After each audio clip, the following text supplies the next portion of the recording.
Dhugaa rabbi dubbachuun beektaa ilmi dhugaa si haa dhalatu. Ati dhugaa dubbachuu fi kadiriin akka itti jaalattu bara taasisanirraa hin beekaa. Walitti dhiyeenya guddaa qabna. Anuyyuu viidiyoo qoosaa tokko akkanumaan daddalagee sababa ijoollee hiriyaa kiyya hin barbaachisu jedhee kaase. Amma garuu dhugaa dubbachuuf an arra maaltu na ajaa'ibe laa'ibii kadeessan argina. Kadiri jawaariin illee haadha isaatillee haati isaa haati jawaari argee keessa guddate. Argee keessatti jawaarilleen kan dhalate baay'ee afaanummaan jawaaruu afaan argee aartii kana fakkaatu yeroo baay'ee dhumuu qaala. Hin beektan gaafa jawaaraatti dhaqee boqolee nyaachaa guddatee jiru guddistee jechuudha. Amma ani kan na ajaa'ibe kana caalaa jawaa inni arrabse haadhallee arrabsee sanyii harree jedhee harree santan jedhee yoo jaartii bira kaatanii salan jedhee waa marayyuu banni jedhe. Garuu maal beektaan kan na ajaa'ibe warra feesbuuka irratti arrabsotaa ture warra feemasii warra nu wajjin hiriyaa warra nuti beenu. Leebbalee kiyya namni akkamitti fakkeenyaaf ani hararge amma shukuriin deemee harargee arrabsee dhugaa goota itti jabaadha jechuun nama salphachiisu. Warra ataa kan lama jedhee maqaa siikaa warra bilisiqinnaa ka viidiyoo jawaarii gizee ka jedhi haasa'u kan baala keessa jechuudha. Viidiyoo bira teettee namni bira taa'ee sirrii jirti. Ati goota kenna nam tokko itti bu'uu hin danda'u dhugaa jedhe. Mee rabbee dhiiganda nama arrabsu dhugaa jedhe. Waan na ajaa'iba keessaa kana ijoollee asirra beenu.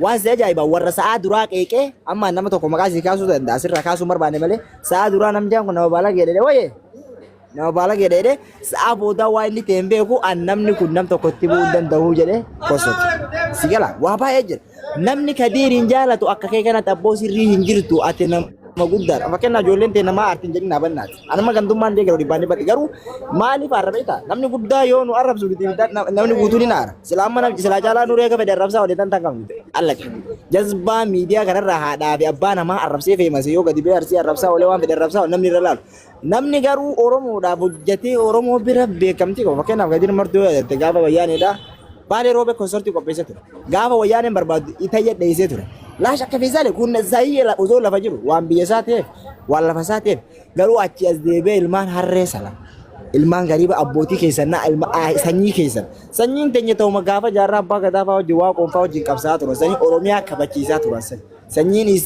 sanyiin jawaarsi jammar jaarraa abbaa gadaa fa'aa bakka allaqe oromoo warri duuba taa'ee waan kana deeggaru ana malutu warra kadirin arrabsu illee deeggaru narrabsina ijoolleen namni mataa qabdu narrabsina banni kun hin barbaachisu bakka oromoo qoodaa ciqici dhufaan ta'eef haga fedhe haa arrabsu kallee olli dhiisa garuu namni waan kanarra fokus godhuu qabu ijoollee argee ta'uu qaba ijoollee kenna arsii caala laal an dhugaa isinitti arsiin gadi baatee kadirin arrabsitu hudduu harree sala baha keessa isin galchu haanu arrabsu garuu ijoolleen kutaa harargeedhaa xiqqoo isin yoo dubbattan irra furmaata nama akka mataa kee viidiyoo waraabuu hin danda'a laayivii seenuu hin danda'a wanta kan dubbanne wanni kana callisuu barbaachisaa yoo namni tokko dubbate kan dummaadha waan ta'eef oromoon baqattee jiraachuu jennee baqannee itti dhiifne garuu isin dhuftanii yoo kana yaada bareedaa namni kun sirrii hin jiru jettan nuti illee bakka isin wajjin dhufnee sirrii hin jiru hin jennaa jechuudha kun dhugaa lafarra jiru waan ta'eef baay'ee galatoomis hin jechuu barbaadeeti warri qileen nama oofu ijoollee xiqqoon qileen nama oofti bira teettee dhugaa jirti itti muddeetti nama hagana kookaadha nama arrabsu bar silaa caalaa ta'e rakkoon qabu nama guddaa taa'ee yaada namaa sali jedhu keef kida na akkasii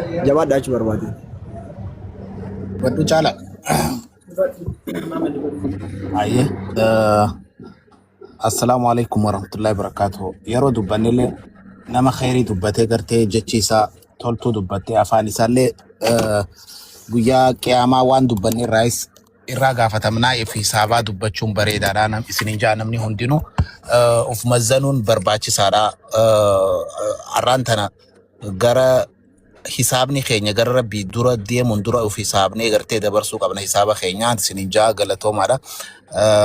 Amma wanni naan dubbachuu barbaade yeroo hedduu namoota aan qabsaawaadha yookiin immoo qabsaayeetiin ture maarree jaanii dhibdee himatantu jira biyyoota adda addaa keessatti dhimmuma wajjin dubbachaa jiru kakadirii wajjis wal qabsiise namni yeroo fakkeenyaaf mudhii cabee maarree ja'ee jetteeti dubbatama waggaa biyyoota Suudaanii fi qabsoodhaan maal biyyoota baqaa kana keessa dabranii waggaa dhufan hawaalaa buusiidhaaf meeqaatam caccabsanis oromumaa jecha cabnee siinjaa gad dhufe jechuudha waggaa biyya alaa tana gadoo dhufe jechuudha.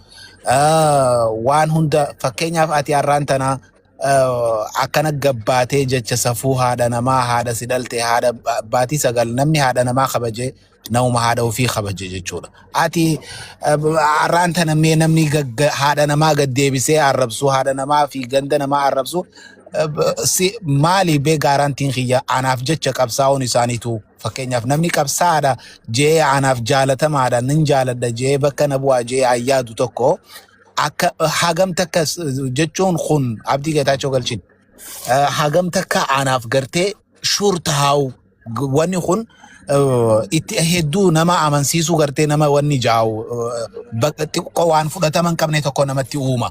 Maalifi namni ummataaf qabsaa'e tokko namni gartee ummataaf waa meeqa tahe kuni obsee waan takka bira dabree sabbaree bira wanni godhuudha qaba jechuudha. Yeroo fakkeenyaaf yeroo hedduu wantoota akkanaa kana keessa yeroo baay'ee Khadiir bu'aa ture ni beektan. Hoggaa itti dubbannu keessaanis hoggaa dubbisnu wantoota inni dubbate kanarraa dhaabbannes waan kana irraa dhaabbadhu hoggaa jennuun akka waan gartee sartifikeeta maraattummaa qabutti himama jechuudha. Sartifikeeta gartee sirriin jiru aan hoggaa garii wanni jaa jechuudha. Kanaaf jecha Khadiir sartifikeeta gartee gaa xiqqoo sammuun sirrii jiraachuu ooluutis waan qabuuf namoonni garii miira keessa galtanii gaddummattis hin dabrinaadha. Namni gartee Harargeen Arsiidhaaf kabajaa qabdi, kutaa hundaafuu kabajaa qabdi, Harargeen Jimmaaf kabajaa qabdi. Kanaaf namni hundinuu akka itti fakkaatetti, Abiyyi akka itti fakkaatetti, Jawhar akka isatti fakkaatetti qabsaa'u jira jechuudha biyyittis. Kanaafuu waan takka yoo deeggaruu dadhabdee nama san hammeessitee arrabsuu wanni hin godhin. Kanaafuu waan itti jirtan irratti jabaadhaa. Kanaaf waan gartee yoo dubbannee waa tolcha jennee yaannu takka yoo dubbannee gaariidhaan isinin jaadhaamsa kiyya isinirraan gabaabsaa galatoomaa dhaggeeffachuu keessaniif. Ulfaadha mamannamo Takki haala ila jarana dhaggeeffadhaa waa tokko jira. Amma nama hundaafuu amma fakkeenyaaf Khadiir qabsaa'aa uummata Oromoo guutuuti. Kana nama hunda beeka namni jibballeef Oromummaa keessaa isa baasu hin jiru. Nama laayivii isaa guutuu hayaata isaa guutuu Oromummaa jecha dabarsa. Ni jaalanna abbaan fedhe jibbuu hin danda'u. Namni Oromummaatti amanu. Mee jarana rabbi sodaadhaa yoo fayyaan qabullee jenne taraa 4-5 namni ganja tokko charaa maraata. Mee amma caalaa waan fuulli qimsama. Taraa 4-5 namni ganduma tokko charaa maraata yoo maraatullee jenne. Nu isaanuu jechuun dandeenyu safuudha nama nu jecha qabsaa'aa ture jecha namni Oromummaatti amanu waan akkasii hin jedhu. Yoo majjenne ganda tokko charraa fayyaa dhaba takka lammaffaa Jawhariin haa arrabsu haga fedhe rakkinna qabu.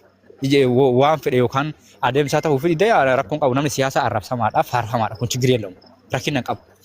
Gindammoo ganda namaa namni arrabsu idimee wayitii isa arrabsu ganduma namaa wayitii isa arrabsu ganduma an caalaa arrabsuu danda'a ganda isa arrabsuu hin danda'u. Ijoolleen callisuun calliftee ilaaluu hin dandeetu maa calliftee ilaalna kuni kabajaa miti jechallee hin jedhamullee jedhama. Hayyuu wal qeequu danda'a, qabsaa wal qeequu danda'a, wal dhabuu danda'a. Dhimma siyaasaa gubbatti garuu ganda bakka gandaa mee maaltu geesse jedhan abbaa kee akkana godhe. Khadiir jechuun anaafis miti nama guddaa. Aartistii Oromoo hayyuu beekamaadha. Sirbaa beekamaa sirbaa osoo hin taane qabsaa beekamaadha. Nama Oromummaa keessa guddate Khadiir nama laayivii fiti takka jiraatee miti. Gaafi inni gadi jedheetiin waan akkana dubbatu yoo dhugaan isa jaallate yaas qaabi irraan bu'u jechuu caalaa akka caalaa kanatti itti himtee wanni kun gaarii miti namni si jaallatullee akkana. Si jaalannaa dhaabbadhu habibi sirriin jirtu jechuun ni danda'uudha qabda malee yaas qabina jarana feemasoota gurguddaa warruma kaabilee biyyaa kaabiloota gurguddaa naa meeqa gara nama arraba isaa fuudhee poosti godhu gara laayivii isaa guyyaa jala ture yoo jaalatta waan akkanaa kun gaarii miti dhaabbadhu jechuun isinirraa dirqama warra itti dhihaatan keessallee jechuudha. Indee gaarii miti jarana kun isa tuffachiisu ta'a isa deebisu ta'a yaas jechuun isa gad deebisuudha gad xiqqeessuudha sirrii miti kun jaalala isaatiifuu sirrii miti namni yoo fayyaa dhabe ganja tokkorraa taraa 5 fayyaan dhabu.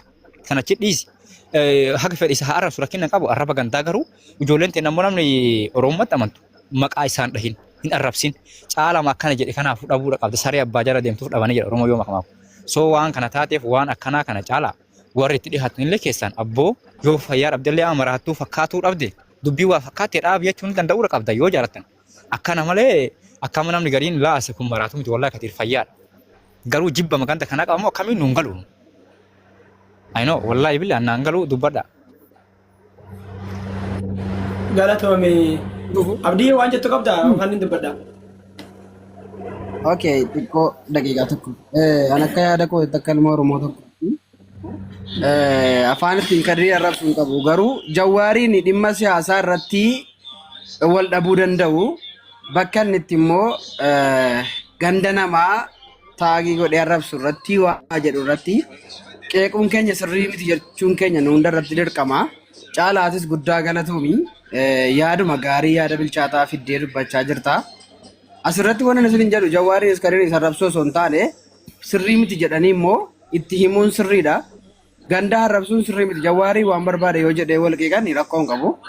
Garuu ganda tuquun kun baay'ee rakkoodha. Ijoolleetu gandaan wal fixa. Amma soo fakkeenyaaf caalaa ani himeetiin jira bar laal dhageeffadha. Ani himeetiin jira bar. Amma ijoolleonni keenya fakkeenyaaf ijoolleen bahatuni namni tokko gisee namni jabaan Qadir yoo ta'e omaanii galchame. Qadir yoo ta'e hargee qofaaf goota miti. Oromoo hundaaf goota malee. Oromoo jechaa ture malee hargee jechaa turre. Qadir dhugaa jirtu walitti himna yoo ta'e. Har'a Qadir ani hargee jedhee isin qabsaan ture hargeedhaaf. Oromoo jedhee qabsaa ture. Har'allee akkasuma san ilaaluu dirqama jechuudha. Garuu nam tokko qabsaa ture. Oromoo waan gaggaarii dalagaa ture. Waan bareedu dalagaa ture. Deddeebi'ee badii dalaguun immoo sirrii miti jechuudha. Kan amma ijoolleen ta'in gabbaatanii duratti sirrii miti jechuu danda'u qabda. Namni tokko lafa halkee rakkoo jibbaa dhuunfaatiif yookaan siyaasa gandaan wal faallaa qabaachuu danda'a. Jibbaa yookaan amma Jawaariif inni ilaalcha siyaasarra walii galuu dhabuu danda'a. Isaa fi Abiyyiin rakkoo siyaasaa isaa irratti walii galuu dhabuu danda'a. Garuu immoo rakkoo siyaasaa dhuunfaa isaaniiti jedhanii ganda arrabsuun ganda kanaa ganda akkasii shanyii kasii jechuun namoota akka Qadir irraa hin barbaachisu. Nuti illee irraa hin eenyu jechuudha. Dhaloonni isa boodaan dhufaa jiru kun waan akkanaa isarraa dhaga'uu caalaa wanti nu gaddisiisu iyyuu hin jiru. Saniyyuu bira kutee safuu Oromoo jechaan aniyyuu hanga miidiyaa fayyadamu keessatti takkaa fayyadamee hin beekne. Wallahi ilma haadha kana jiru kana aniin kun takkaa fayyadamee beeku miidiyaan gubbatti. Yoon akkam ta'uun goree hin baana beeku. Waan akkanaa kana immoo Qadir irraa dhaga'uu caalaa maaltu nama gaddisiisa. Kana immoo har'aan dara Qadir waan akkanaa jee lakki kaddaa keenya si jaalannaa waan akkanaa kanarraa nu sirraa jedhanii namoonni itti dhiyaannu. Yoo kaan immoo namoonni gartee gamasaa jiran itti himuudha malee la Qadir waan barbaade gadee irralee Qadir goota ganda namaa rabsee goota maal jechuudha gootaa miti. Gootummaa isaa nuti irraa mulquu hin dandeenye. Duraan goota ture. Waan danda'u mara Oromoo godhaa ture. Garuu har'a keessa maal dalagu jira? Wanti inni dalagu jiru kun sirriidha Qadir. Sirrii miti jechuudha. Kana sirrii miti kennee dura dhaabbannee itti dubbachuu danda'u qabna malee lakkii Qadir keenya waan ganda keenya ta'eef waan laga keenya ta'eef waan bishaan keenya dhugeef sirrii jira. Namni tokko yoo dogongortee sirriin jirtu jechuu danda'u qabna. Hayi namni tokko ijoolleen Arsii maaliif arrabsitii jechuun qabdan? Gaafa shanyii kanaa ganda kanaa jedhee arrabsu. Ati kamitti dura dhaabbatteetiin maaliif akka isa jechuu hin dandeessu jechuudha. Sirrii miti. Qadir wanti inni godhaa jiru sirrii miti. Wanti inni hojjetaa jiru sirrii miti bakka. Ganda namaa arrabsuun sirrii miti. Dhaabbachuu qaba. Jibbaan gandummaa ilaalcha garaagaraa ilaalchi siyaasaa jidduu isaanii yoo jiraatan Jawaari akka barbaadetti mataan dhaabee maa qeeqaan oolu. Isaa miti kabiraatu qeeqaa jira waan ta'eef. Rakkoo miti. Takkaa deebisaan kan nuuf jira ni beeka waan ta'eef. San bira kutee immoo Jawaari bira kutee ganda baatu kun sirriidha akkami jetta afaan guuttattees gubbatti sirrii jechuu hin dandeessu jechuudha. Warri duraanuu jibbaa gandummaa qabdan. Warri duraanuu jibbaan gandaa isin keessa biqile. Arrallee sanuma lallabsitanii jechuudha. Amma Qadir kana dalaguun bara ijoollee biyya arabaa kana keessa walitti ergee jechuudha bara. Hoolayyii biyya arabaa kana keessa takkaa fincaan gaalaa dhuguu balee nama taateen beeyne tana gartee. Warra gartee waan biraa takkaa sabuun beeyne aggisa akkasii wanni ajandaa kanatti kan dhufe miskiina san qabaa kan akkas godhaa jooqaan ilaalchi isaanii fokkosii waan akkanaa irratti hojjetaa jechuudha. Qadir immoo waan akkanaa kana godhuun isaa dogongora jechuudha. Kana immoo itti himuu hin danda'uu qabna jechuudha. Lakkii ganda keenya Jawaar kiingi jenna Qadir goote jenna jettee olii gadii fi gadi tanaan immoo kasaartee jirti. Dhugaarra dhaabbadhuu bakka sidhiite buli boo. Dhugaa dubbadhuu bakka sidhiite du'i. Hayi balee hin fakkeessin asii chaatan ijoolleen ta'e. Hin kijibina. Salaam alaikum. Wa alaikum salaam warahmatullah. Carraan nuu kan eeyyee takka lama jennee deemnaa bireesarii. Ayyee dubbadha waan dubbanna. Ayyee galatooma. Salaam alaikum dursa obboleeyyan kiyyaa. Laala obboleessi keenya Qadir martuu kuni namoonni beeka rakkina inni qabu. Gartee namoonni beeka tokkoffaa. Lammaffaa dhugaadha qabsaawaadha. Oromoo tana jecha hedduu miidhamee bakka inni dhaqallee ni beektan. Hagam takka Oromoo tanaa jecha inni miidhames namoonni beeka. Jawaaris qabsaawaadha. Jawaaris hamma danda'u qabsaawee nama jijjiirama biyya nuti amma jirru tan biyya Itoophiyaa tana jijjiirama fiti. Sigala namni siyaasarra wal dhaba. Siyaasaan lagan qabdu ganda qabdu gosoon qabdu obboleeyyan keenya. Namni keenya kun keenya jaanii wal loluu hin barbaachisu. Dogoggoree osoo dogoggoree hin jirre dura namni keenyaaf gaafachuu qaba. Obboleessi keenya kun maalirra dhaabbatee waan akkanaa ja'a. Dudursoo Qadir martuu Europe jira, England jira. Sigalee ififuu isa laallattu siyaasaan Itoophiyaa akkuma namuu biyya baqaa jirutti gartee yoo lafarratti dhuftee qabsoote ka jaalmarroo qawwee qabattee waloolte malee si laallattu. Sigalee hamma dandeessu jettee irraa goruu. Kana dhugaa walitti himuu qabna. Akkuma obboleessi kiyya caalaan je'ee namuu walii obsaa, walitti hin deeminaa, waliin lolinaa. Sigalee kiyya jettee harka walirratti hin qabinaa. Yoo obboleessi kiyya badii dalagee akka Oromootti nuti ilmaan abbaa tokkooti. Gartee ilmaan Bareentoo fi ilmaan Booranaati. Nuti obboleeyyan. Yoo kutaanillee adda taanee loqotanillee adda taanee nuti ilmaan abbaa tokko ilmaan haadha takkaati. Wanni itti wal lolu hin jiru. Wanni kuni namaatu waan kana waraabee gallakkisiisee mummursee yoo laayifii gisee inni haasa'u dhageesse akkam isin amma mummuruu kan agartanii miti. Akkana mikin itti haasa'u. Gisee haasa'u hancufa darbaa beektaa maal jettee beektaa faranjiin farshoon dhukkuba itti faranjiin. Sinii galuu qaba. Namni gisee suusii qabu. Namni gisee dhukkuba qabu. Gartaa farshoon dhukkuba. Obboleessi keenyaaf gargaarsa barbaada. Ijoolleen teenya arsiitiis wanni isin beekuu qabdan obboleeyyan kiyya. Jawaar arsii jeen qofa hin qabsoofne. Keessanii miti keenya. Nu cufa walqixa. Ija bitaa ija mirgaatti. Sigalaa Khadir martuu nama rakkina qabu nama dhukkubsatu. Sigalaa nama dhukkubsatu namni bira dhaabbateeti tajaajilee namni wallaannata. Dandeessa wallaannadhaa. Dadhabdanii usaa.